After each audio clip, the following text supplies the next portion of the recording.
A big pattern shift will bring significant cold weather to parts of the country, as the jet stream is expected to dip well to the south, allowing for temperatures to drop as much as 25 degrees below average. Not only will have winter-like temperatures, but also some opportunities of snow in some locations. I'm meteorologist AJ Waterman. Let's talk more about this pattern in the forecast. So currently it's November 2nd, and this is the pattern we have across the US.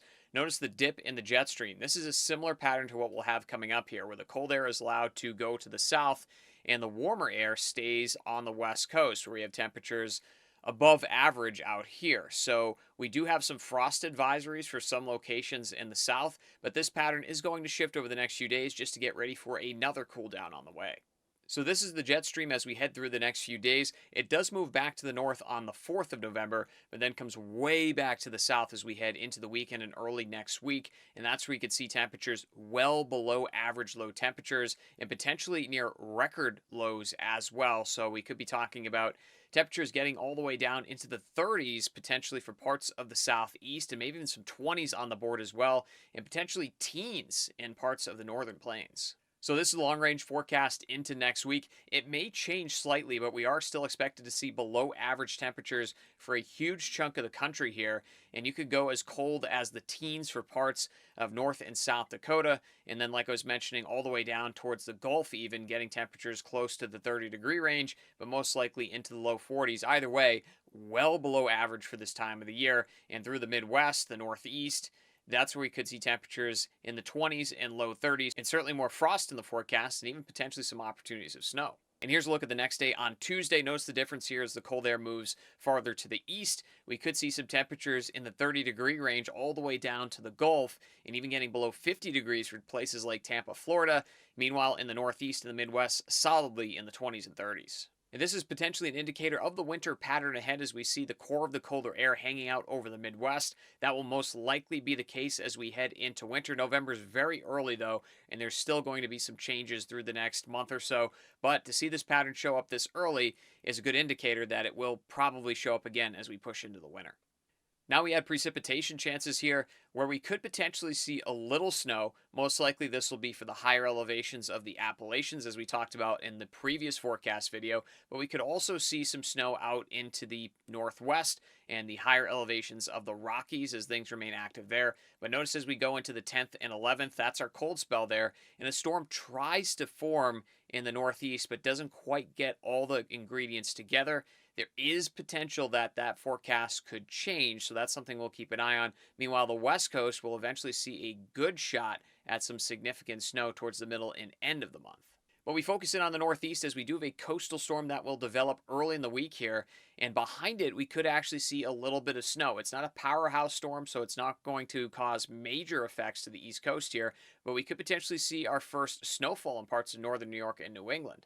And zooming in on the forecast here, you can see behind the coastal system, the snow does pick up across the mountain ranges, and that could last for a few days here. So the snowfall forecast could be upwards of 6 inches for some of the highest elevations. Very early in the season, but ski community will be definitely happy about this. Already seeing some signs that the snow will start early, so we'll see how many more opportunities we have. Obviously, the better chance would be into next week with the cold spell coming. If a robust coastal storm does form, then we could see more significant snowfall, but at least this area will certainly take the little bit of snow they'll get.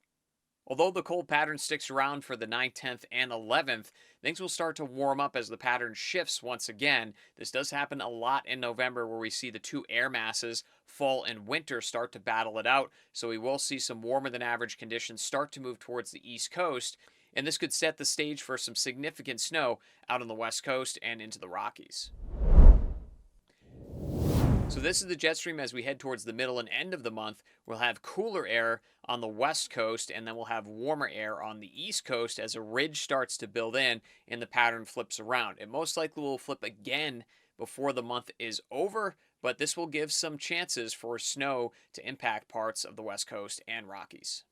And you can see that forecast over the next several days. Big storm systems moving into the northwest. So the northwest still remains active even without the pattern change, but then the pattern change starts to happen towards the 14th and 15th. and that's where we could potentially see some bigger storms roll in to places like the Sierra Nevada, also through Utah and Colorado, getting some snow for ski country out there, and even as far south as places in Arizona, the higher elevations. That could also pick up a little bit of snow as well. So this is relatively early in the season for places that far south, but in terms of the Rockies, the Sierra Nevada, and places like Utah and Colorado, this is much needed snow for the ski resorts, and they'll certainly take it.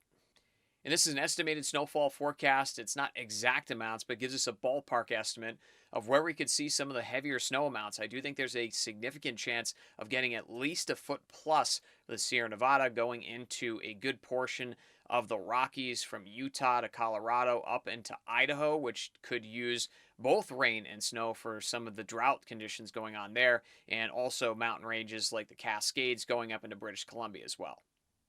And speaking of the drought conditions, we have a exceptional drought for parts of Idaho. So that location could really use some moisture, both rain and snow, which we will have several opportunities of. But there's a significant portion of the country that could use some rain. So as we head into an active second half of November, we'll see just how much of this drought we can erase across the country.